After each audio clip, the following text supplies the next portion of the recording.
குடும்பத்தின் மூத்த மகனுக்கு இந்த வரிகள்.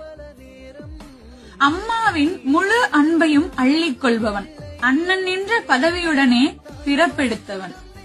பிறந்த நொடியிலே மகராசன் நீ, குடும்பத்திற்கே இளவரசன் நீ. தம்பிக்கும் தங்கைக்கும் அண்ணன் மட்டுமல்ல, இன்னொரு தகப்பன் நீ. விட்டுக் கொடுக்க பழகியவன், கவலையை மறைக்க தெரிந்தவன், தனக்காய் வாழத் தெரியாதவன், பொறுப்புகளை தாங்கி சுமப்பவன், எதிர்த்து பேச மறுப்பவன், தந்தையின் இடத்தை பிடித்தவன். வழிகாட்ட எதுவும் இல்லை, நீயே இங்கு எடுத்துக்காட்டு. வழியை முதலில் ஏற்கும் பிள்ளை உனக்கு சுலபமாய் கிடைப்பதில்லை பாராட்டு. கடமைக்குள்ளே சிக்கிக் கொண்டாய், கடன் அடைத்தே கரைந்து போனாய். கண்ணீரெல்லாம் உள்ளடக்கி உணர்வுகளையும் ஒதுக்கி வைப்பாய். கடலலை போல ஓயாமல் உழைப்பவனே, கடவுள் கூட